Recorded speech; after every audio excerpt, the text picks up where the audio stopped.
stay awake for too long. Don't go to bed, I'll make a cup of coffee. Kawasan Jalan Jenderal Sudirman nomor 219 Kota Padang Sidimpuan. Rekan-rekan masih bersama dengan Una dan tentunya juga dua narasumber kita di siang hari ini. Ada Kak Efri Dayanti SSTMKes dan juga Kak Melisa Fitriani SKM. Oke, kita lanjutkan kembali ya Kak pembahasan kita. Dan boleh dijelaskan tentunya peran bidan di era new normal dalam memberikan asuhan kebidanan selama pandemi COVID-19. Baiklah, di sini saya duluan ya yang Boleh Kak? Jadi pertama sih kita membahas tentang apa sih pelayanan kebidanan. Jadi pelayanan kebidanan itu merupakan salah satu pelayanan yang profesional, merupakan bagian integral dari sistem pelayanan kesehatan yang diberikan oleh bidan secara mandiri, kolaborasi ataupun rujukan. Nah, di sini ada 10 indikator sukses dalam pelayanan kebidanan. Ini indikator biar sukses pelayanan kebidanannya ya. Jadi yang pertama yaitu semua perempuan berhak untuk melaksanakan pencatatan dirinya. Setiap perempuan mengetahui satu bidan yang memastikan asuhan kebidanan berkesinambungan terhadap dirinya. Yang ketiga, minimal 30% perempuan mempunyai bidan sebagai koordinator profesional. Sedangkan yang keempat, setiap perempuan mengetahui koordinator profesional sebagai kunci dalam perencanaan dan pengawasan terhadap dirinya. Yang kelima, minimal 75% perempuan mengetahui penolong yang akan membantu proses persalinannya. Yang keenam, bidan sebaiknya memperoleh akses langsung tempat tidur di semua unit pelayanan kebidanan. Yang ketujuh, minimal 30% perempuan melahirkan di unit pelayanan kebidanan di bawah pengawasan bidan. Sedangkan yang delapan, semua kunjungan antenatal care ataupun ANC tanpa komplikasi seharusnya mendapat kejelasan pemeriksaan bukti sesuai pedoman dari obstetrik. Yang kesembilan, semua ambulan seharusnya didukung para medis yang mampu mendukung bidan untuk membawa perempuan ke IGD ataupun ke rumah sakit. Sedangkan yang terakhir, semua perempuan seharusnya mempunyai akses informasi tentang ketersediaan pelayanan di wilayah tempat tinggalnya. Terus di sini ada kunci sukses ya untuk mencapai pelayanan kebidanan. Jadi peran bidan itu sangat diperlukan. Yang pertama, bidan identik dengan profesi yang membantu wanita melahirkan. Padahal bidan memiliki peran yang sangat luar biasa dalam kehidupan seorang wanita, mulai dari memberikan edukasi dan para remaja putri hingga pengaturan kesuburan sesudah melahirkan sepanjang siklus kehidupan reproduksinya. Terus, bidan mempunyai peran pokok yang sangat strategis sebagai pengelola, pelaksana, pendidik, dan peneliti dalam mengawal kehidupan perempuan dan anaknya agar memperoleh pelayanan yang berkualitas. Dan yang terakhir, maka dibutuhkan bidan yang kompeten, yang mampu memberikan pelayanan profesional baik secara mandiri, kolaborasi ataupun rujukan. Mungkin masih bisa dilanjutkan saya. Kita lanjut untuk mungkin biasanya kan bidan itu seharusnya kasih edukasi ya, pendidikan sama orang, terutama untuk ibu hamil bersalin nipasnya. Apa saja yang perlu diedukasi? Yang pertama, untuk ibu hamil itu atau ibu bersalin nipas itu harus selalu cuci tangan. Karena kan kita harus menjaga kebersihan sekarang. Iya benar. Apalagi tangan itu kuman-kuman itu lebih mudah masuk, bakteri itu lebih mudah masuk dari tangan kita kan. Dan yang kedua itu gunakan hand sanitizer. Kalau kita misalnya cuci tangannya tidak ada, gunakan hand sanitizer. Terus yang ketiga itu hindari menyentuh mata, hidung dan mulut. Jadi kita kalau bisa habis megang benda-benda apa itu jangan megang-megang mata dulu, hidung, mulut kan kita otomatis di tangan kita itu sudah ada kumannya. Jadi kita usahakan dulu cuci tangan dulu atau pakai sanitizer dulu baru bisa pegang itu. Kemudian sebisa mungkin hindari kontak dengan orang yang sedang sakit. Kalau kita udah tahu kan otomatis kan kita udah tahu lingkungan itu yang sakit siapa, yang sehat siapa. Sebisa mungkin itu kita hindari dulu. Kemudian gunakan masker. Terus tutup mulut dan hidung saat batuk ataupun bersin, karena kan itu yang kita keluarkan itu bakteri ataupun virus nanti. Jadi nggak pun harus di masa pandemi COVID sekarang itu, di sebelumnya juga kan kita seharusnya kalau bersin dan batuk itu harus tutup mulut dulu pakai tangan, setidaknya kalau tidak pakai tisu.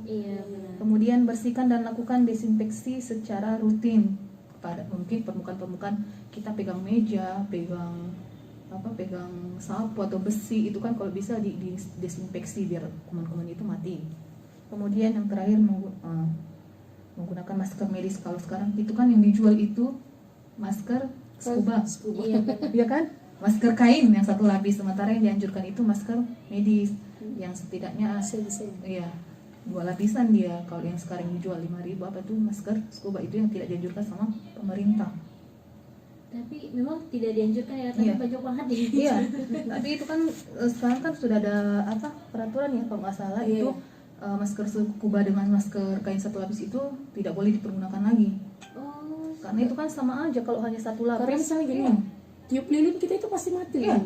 oh, Iya, coba aja deh pasti. Sebenarnya kalau masker yang bagus itu kita tiup lilin itu dia nggak mati. Sedangkan misalnya kan virus ini partikel kecil dia ya. iya benar. Nah jadi kalau misalnya kecilnya itu kita nggak bisa seberapa besar mikronya, jadi kalau misalnya scuba itu mungkin menembus dia ke dalam ya. Oh, nembus. Nah, Sama karena aja. logikanya kan ada lilin, kita hembus mati.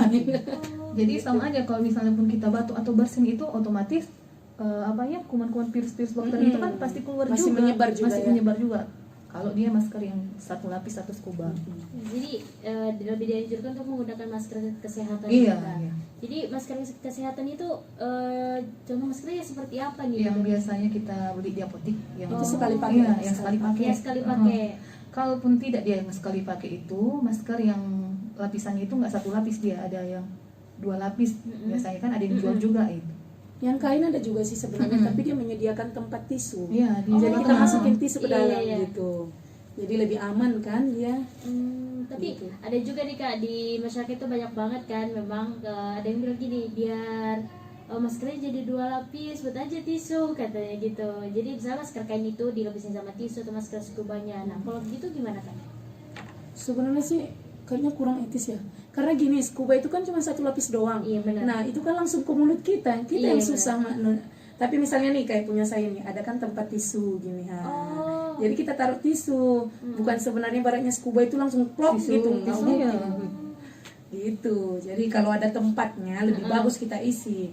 Karena ini aja kalau nggak diisi mungkin apa ya? Kalau kita hembus lilin juga pasti mati lilinnya gitu. Gila ya.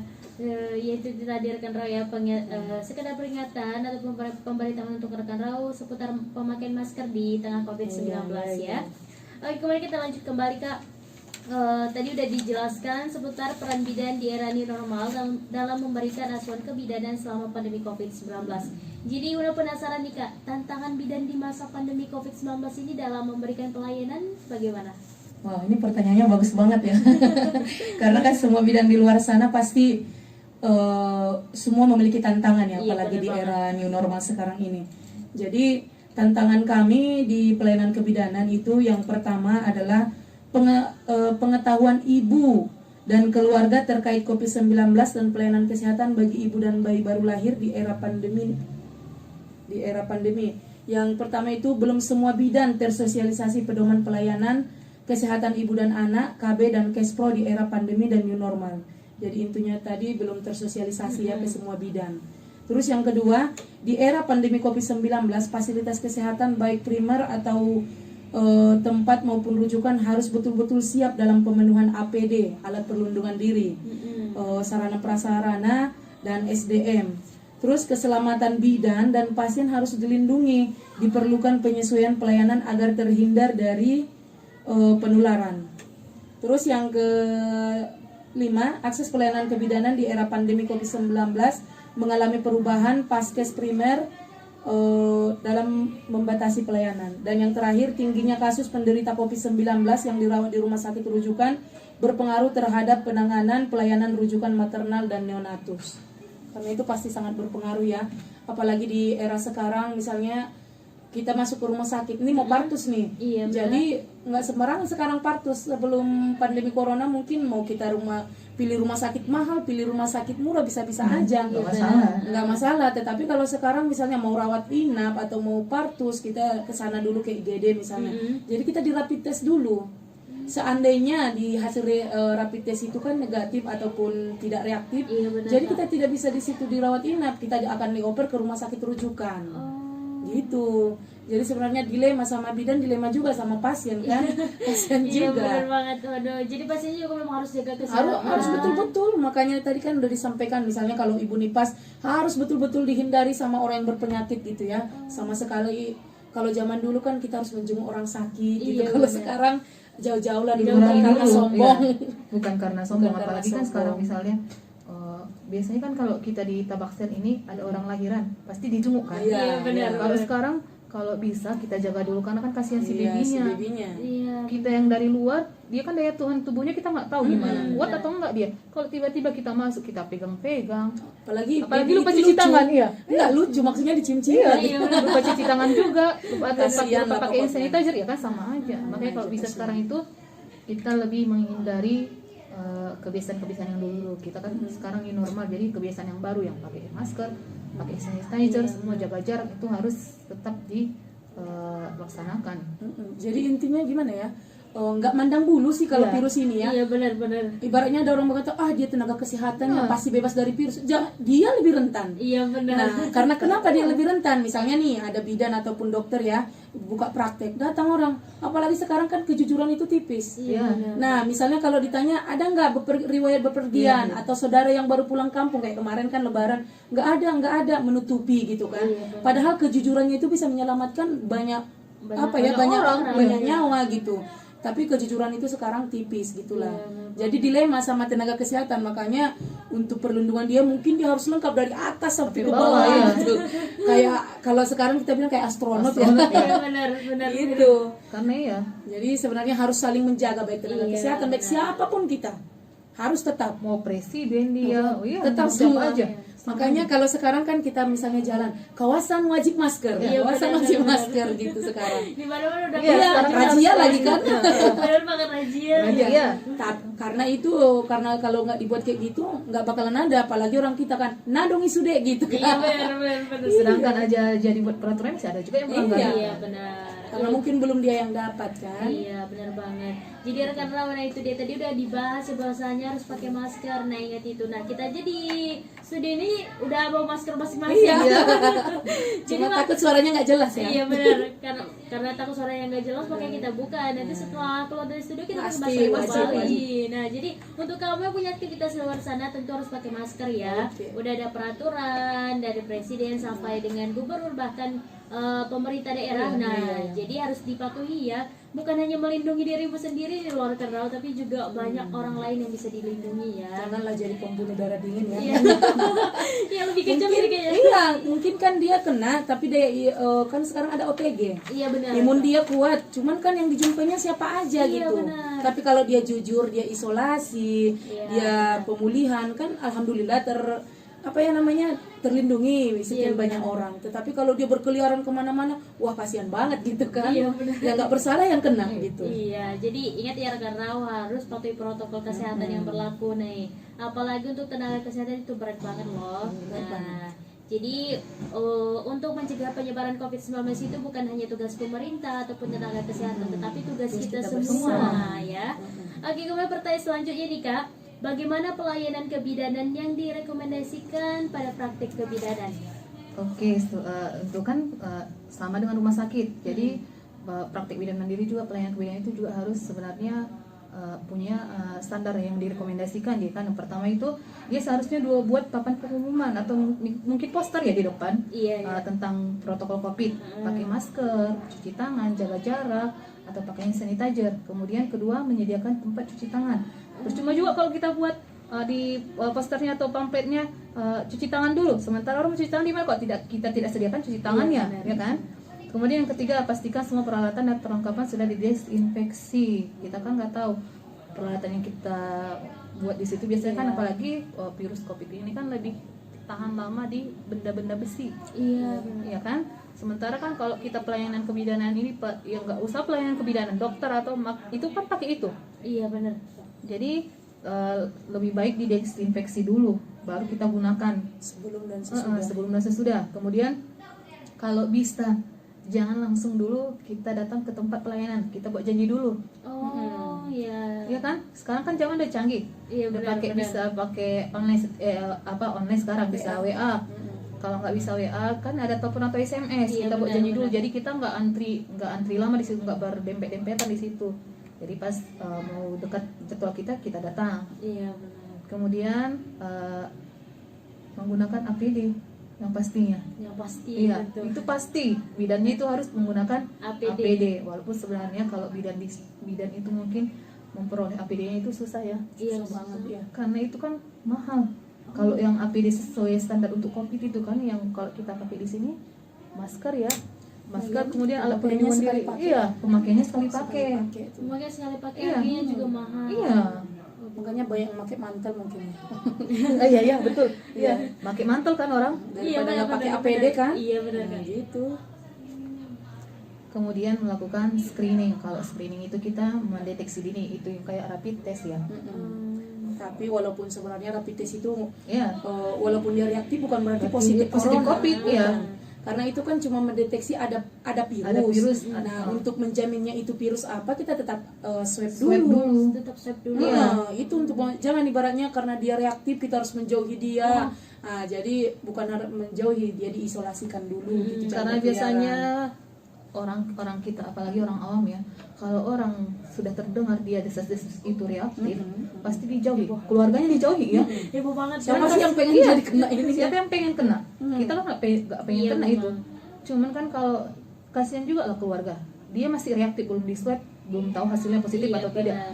Keluarga sudah dijauhi, nggak boleh main di lingkungan itu, apalagi anaknya yang dibully. Kasihan. Anaknya aja nggak tahu apa-apa ya. Jangan-jangan si ibunya pun dapat entah dari kawan atau dari pasar Iya, atau dari benar, mana. benar.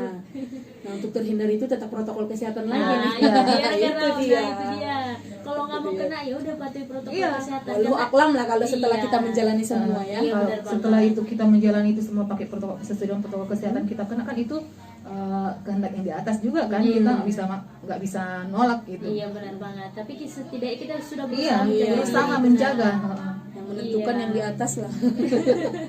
Ya, nah karena itu tadi harus diingat ya, apalagi nih saat ini sekarang ada operasi justisi. Iya, Kalau kamu iya. nggak mau kena nih, nggak mau kena Iya. sanksi, nggak mau kena tilang, nggak mau kena apa segala macam. Nah, hormatilah dan patuhi protokol kesehatan yang berlaku ya. Itu penting banget untuk saat ini.